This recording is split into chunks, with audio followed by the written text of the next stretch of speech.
안녕하세요, 김필성입니다.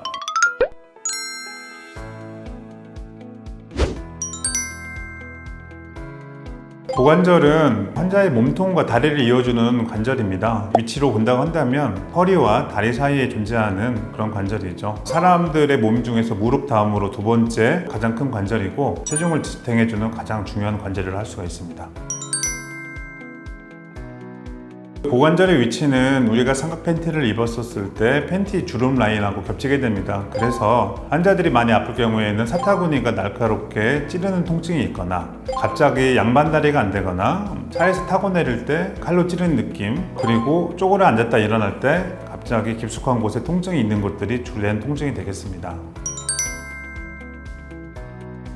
현대 사람들이 요가나 필라테스, 축구 이런 거를 레크레이션으로 많이 하게 되는데 그런 거에 의한 스포츠 손상은 고관절의 연골 손상을 줄 수가 있습니다. 고관절의 기능을 좋게 하기 위해서 고관절 주위에 섬유성 띠가 있는데 그 띠가 찢어지게 되면 아까 말씀드렸던 사타구니 통증들이 발생하게 됩니다. 그런 걸 우리가 비구순 파열이라고 부릅니다. 반면에 한국 사람들은 많은 음주와 업무적인 스트레스가 있기 때문에 대퇴골두로 혈액순환이 안 돼서 대퇴골두가 괴사돼서 무너지는 질환이 있는데 그런 거는 대퇴골두 무혈성 괴사라고 할 수가 있습니다. 이 대퇴골두 무혈성 괴사는 병기에 따라서 간략한 치료에서부터 인공관절 치환술까지 시행될 수 있는 큰 질환이 되겠습니다.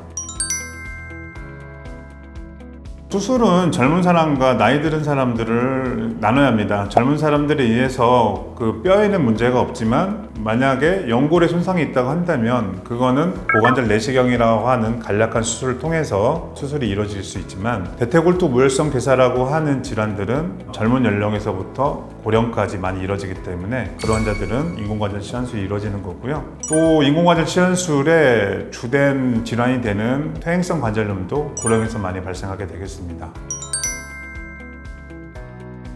고관절 질환에서는 환자의 정확한 진단이 제일 중요합니다. 대부분의 90% 이상 환자들은 고관절 주위의 관절의 염증, 그 다음에 골반에 대한 염증 이런 것들은 비수술 치료와 도수 치료, 주사 치료로서 치료가 가능하죠.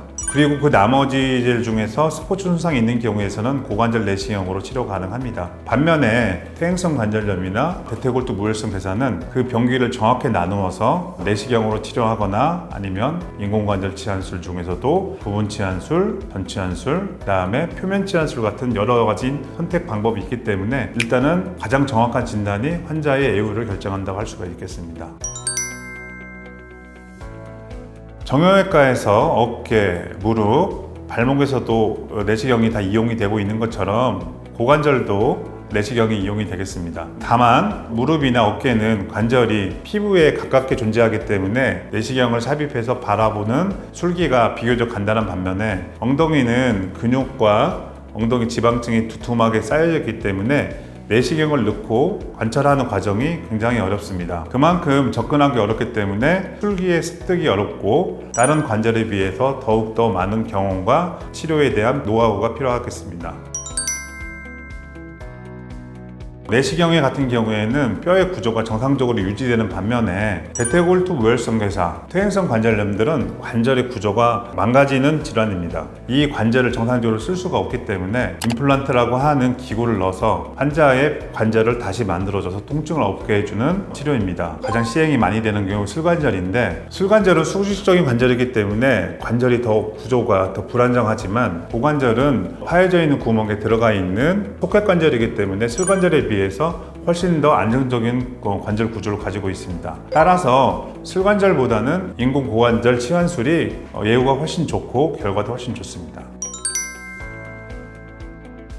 인공관절 치환술에서 가장 중요한 것은 다리 길이를 맞추는 겁니다. 그렇기 때문에 수술 상황에서 오랜 경과 엑스레이에 대한 정확한 판단을 통해 양쪽 다리 길이를 맞춰줘야 수술 후에 걷는데도 전원 증상이나 아니면 오랫동안 걷지 못하는 파행 증상을 막을 수가 있는 거죠. 그렇기 때문에 다리 길이를 정확히 맞추고 환자들한테 탈구의 위험성이 있는 동작들을 하지 않도록 권고사항과 근력 강화를 통해서 탈구 위험성을 줄여야겠습니다. 그래서 인공관절 치환술은 반드시 경험이 많은 의사들한테 시행을 받아야겠습니다.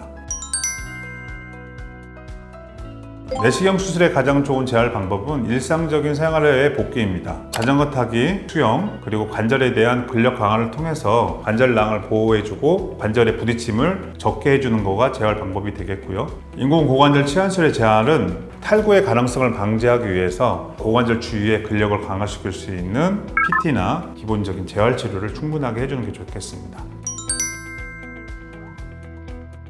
모든 관절들은 그 주위에 쌓고 있는 인대나 근육들이 많이 발달해야 합니다. 그렇지만은 내 몸이 준비되지 않은 상태에서 과도한 에너지의 운동, 나한테 맞지 않는 운동을 준비 동작 없이 시행하는 것은 관절에 대해서 굉장히 큰 데미지를 줄 수가 있겠습니다. 그렇기 때문에 운동을 시행할 때 내가 소화할 수 있는 정도의 운동인지 레벨을 측정해서 거기에 맞는 운동을 단계적으로 시행을 해야 하고, 모든 운동 전에는 준비 운동을 통해서 항상 발생할 수 있는 스포츠 손상을 예방해야겠습니다. 여러분, 지금까지 영상이 여러분께 도움이 되었다면 구독과 좋아요, 알림 설정 눌러주세요.